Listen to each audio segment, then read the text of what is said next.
أعوذ بالله من الشيطان الرجيم بسم الله الرحمن الرحيم واضرب لهم مثل الرجلين جعلنا لأحدهما جنتين من أعناب وحففناهما بنخل وجعلنا بينهما زرعا كلتا الجنتين آتت أكلها ولم تظلم منه شيئا وفجرنا خلالهما نهرا وكان له ثمر فقال لصاحبه وهو يحاوره أنا أكثر منك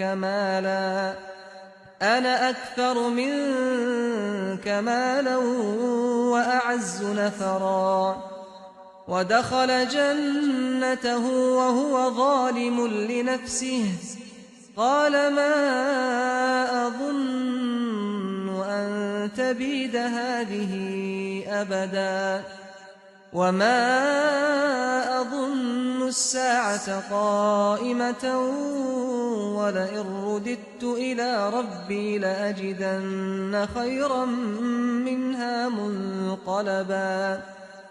تم ان کے سامنے ایک مثال بیان کرو۔ دو شخص تھے، ان میں سے ایک کو ہم نے انگوروں کے 2 باغ دے رکھے تھے اور ان کے گردا گرد کھجوروں کے درخت لگا دیے تھے اور ان کے درمیان کھیتی کے کتے رکھ دیے تھے۔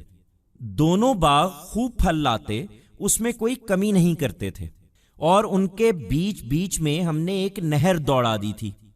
اس کے پھلوں کا موسم ہوا تو اس نے اپنے ساتھی سے بحث کرتے ہوئے کہا، میں تم سے مال میں بھی زیادہ ہوں اور میرا جتھا بھی زبردست ہے۔ وہ یہ باتیں کرتے ہوئے اپنے باغ میں داخل ہوا تو اپنی جان پر آفت ڈھا رہا تھا۔ اس نے کہا، میں نہیں سمجھتا کہ یہ کبھی برباد ہو جائے گا، اور میں نہیں سمجھتا کہ قیامت کبھی آئے گی۔ تاہم میں اگر اپنے پروردگار کی طرف لوٹایا بھی گیا تو جہاں لوٹ کر جاؤں گا اس سے بہتر جگہ ہی پاؤں گا۔ Mention before them an example. There were 2 people. To one of them, we gave 2 orchards of grapes and had surrounded them from all sides with date palms and placed between them pieces of cultivatable land. Both orchards would bear a lot of fruit, they would not diminish it. And in their center we had made a stream to flow. When its time to bear fruit arrived, he argued with his companion, I have more wealth than you and my group is also powerful. He entered his orchard, saying these words, while he was being unjust to his soul.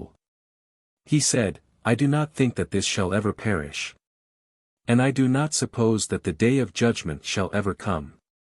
However, even if I am returned to my Lord, I shall only find a better place to where I return.